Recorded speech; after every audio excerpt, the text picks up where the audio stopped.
And my barometer for success is if children all over Asia and eventually all over the world put posters of our heroes on their walls, that I want the parents to be like, that's a wonderful hero. Not because they want their children to be professional fighters, but because you can inherit integrity, humility, honor, respect. And because you can be a better doctor or a nurse or a teacher or a CEO, having heroes like that. I'm here with Chatri. He's the chairman and CEO of the One Championship, which is the #1 martial arts organization in Asia. Chatri, you're here in Cannes. You guys have done a big activation here. What was the goal of that? You know, we're very well known in Asia, but the Western world doesn't really know about One Championship. And we felt that it was an important initiative to educate the world of what One Championship is doing, given that we're Asia's largest global sports media property in history, and the impact we've made. You know, we're in 136 countries, broadcast 1.7 billion potential viewers around the world, and yet the Western world doesn't really know about One Championship. I thought it was a good time to meet people, educate people, and share the story. One of the things I like about One is that you guys are differentiating yourselves brand-wise from some of the other mixed martial arts organizations. Can you talk about that? You know, your slogan is home of martial arts, and I really like that. Can you explain that a little bit?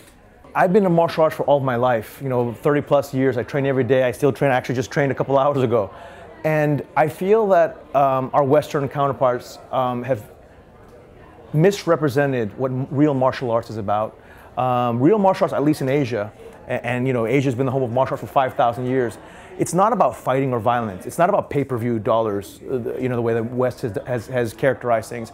It is actually about integrity, humility, honor, respect, courage, discipline, compassion. What do I mean by that? I've trained thousands of hours for years and years. And at first, you know, when I started martial arts, I thought, you know, I did it for shallow reasons. I thought, you know, man, let me kick some ass, let me show off to the girls, let me beat the bullies when I was a kid.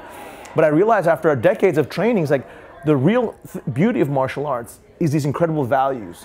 And so I want to celebrate Asia's greatest cultural treasure and showcase all these amazing heroes, showcase these amazing values. I really think deeply about my impact on the world. Like millions and eventually billions of children be watching us, families be watching us, our heroes. What do they represent? Who are they?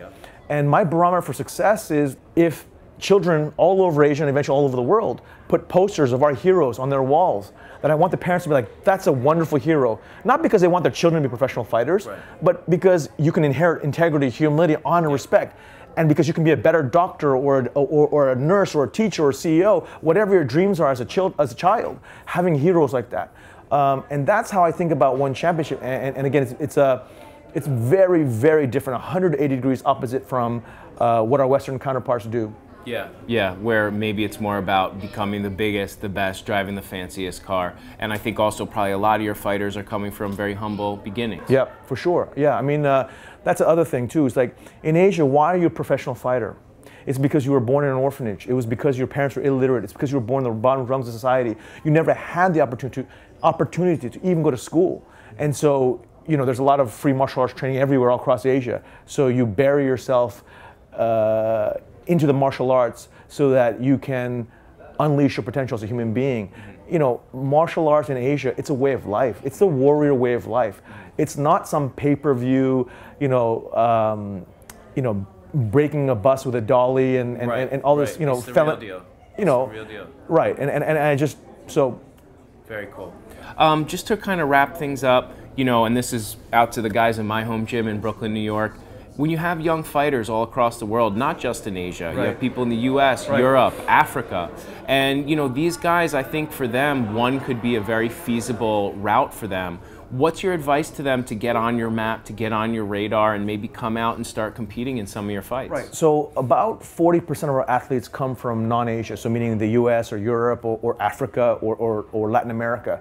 So we're always constantly scouring the globe. We actually run through about 10,000 athlete backgrounds a year, and we select 50 that we actually give out offers to join One Championship. So we're structured a little bit different than other organizations. And here's the thing: we look for three things when we recruit athletes. A, you definitely have to have the potential to be the very, very best in the world. Either skills or your credentials, your current credentials, your past credentials, something that says to us, this guy's going to be the very best in the world. Your gameness, your athleticism, your cardio, your speed, your power, etc. Equally important, though, we look at the values, the characters of these people. We don't look at our athletes and say, well, just because they can fight well, but they beat up women and they, do cocaine and steroids, that, okay, we want them. That's not at all. What we do is we focus on... Basically, it's like the anti-Conor McGregor, basically. If you're just there to, make $1 million or $100 million and pump up your Instagram with all these photos, like, what are you really doing with your life? Sure. I mean, driving fancy cars, all that stuff, what are you really doing with your life and showing off? Like, for me, it's like that stuff, and I'm not against it. People can work hard and earn a great living and buy a fancy car if they want or whatever. Sure. But that should not be the basis of your entire, what your impact on the world 100%. Is, right? Hopefully you're doing good in the world, and therefore because you're doing good in the world, you're able to buy a nice car or a nice home for your parents, whatever it is. So it's a very different approach. But to answer your question, so we look at, athletic skills and credentials. We look at the values, the character. So we actually spend a lot of time talking to the gym, the coaches, the other athletes. Sure. What is this person like? Is he, and stuff like that, and doing background checks. That's in depth. And then the third layer is we look from obviously a marketing angle. What is this person, whether it's his or her story, whether it's his or her looks or his or her charisma. How can he or she be a hero to the masses globally?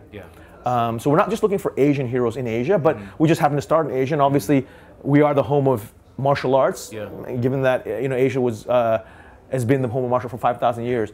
So we look for those characteristics, and that's why if you look for the last 7 years since we launched One Championship, we've had 0 scandals. We've not had a single person, whereas other organizations every week, hit and run accident with a pregnant lady, steroids, cocaine, beating up women. It's indefensible, really. Every week, and organizations say no problem as long as you sell pay-per-view dollars. I don't really care. So for me, again, like that as a lifelong martial artist, and I grew up in Thailand. To me, I just want to showcase authentic martial arts to the world. That's amazing. Chatri, I think you're going to be very successful with this expansion into the West. It was really great to meet you, and it's a pleasure. Thank you so much, man. I really appreciate it. Thanks a lot.